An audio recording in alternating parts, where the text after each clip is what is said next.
Hi, my name is Kerry White, and I'm one of the 12 executive board members of Citizens for Balanced Use. We are systematically being locked out of our public lands today.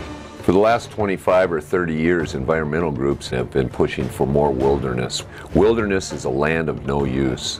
Whether you're building watches or radios or cell phones, whether you're putting tires on your car, putting fuel in your tank, whether you're heating your home, using electricity, those raw materials come from somewhere. Look at your cell phone, turn it on. That came from the Stillwater mine over here in Columbus, Montana. It's the only place in the world that produces the materials needed to make the batteries for your cell phone. And Stillwater's a good example. Environmentally sound, gets along with their neighbors, has maybe 100, 150 acres total disturbance, and employs about 1,200 people that probably going to average $50,000 to $60,000 a year.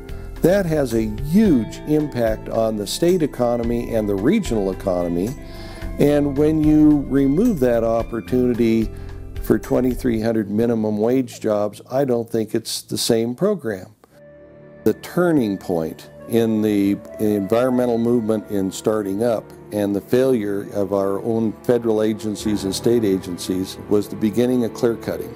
Through the 60s, we saw immense changes in the forest, and consequently, the environmental movement came out of that basis of, look at the destruction, we've got to stop something, and the Forest Service is incapable of managing this.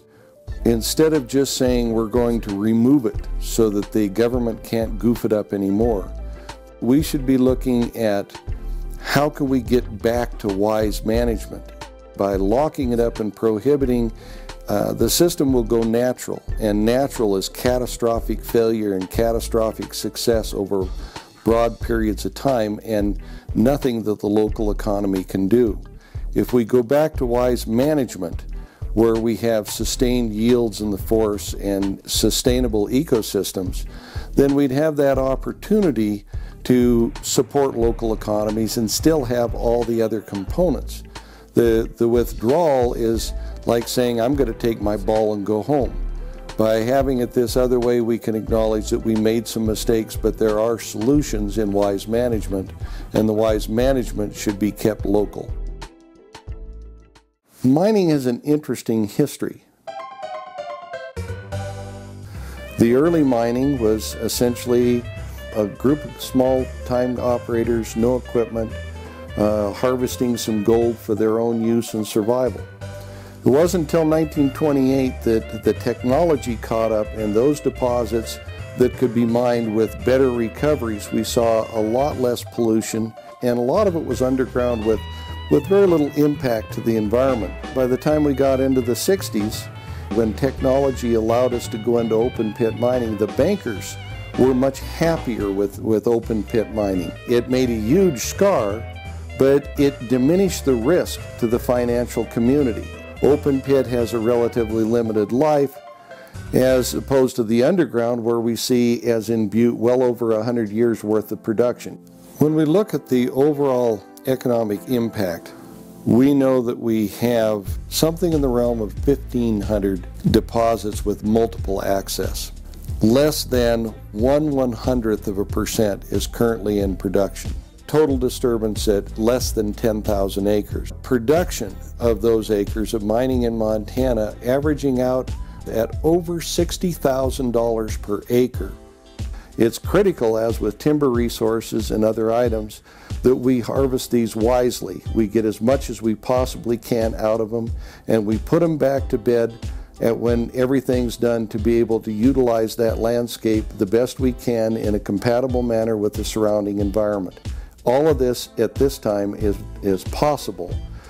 When we withdraw large areas without adequately exploring them, it's like throwing away boxes of unknown items that you don't know what it is you have, you don't know what it is you've lost, and you most likely will never come back.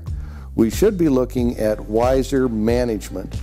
We should be able to consider all the different people that have needs on that land, and we should be able to come up with something that is a wise use.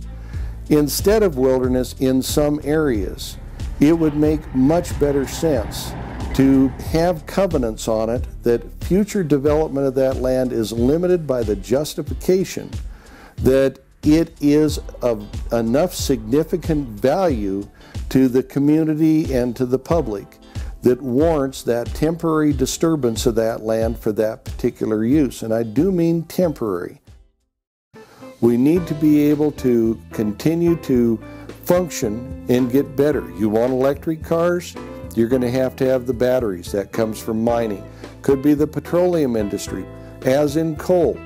All of these have that ability to contribute to the welfare of the environment and to the populace of the United States and the world.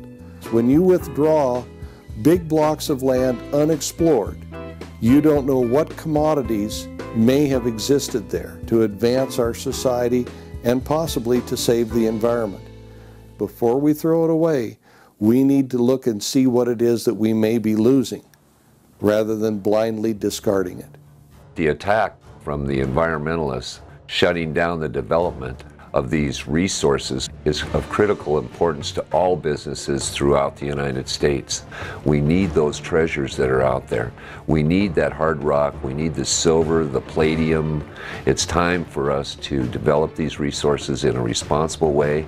With the technology that we have today, we can do it in a responsible way.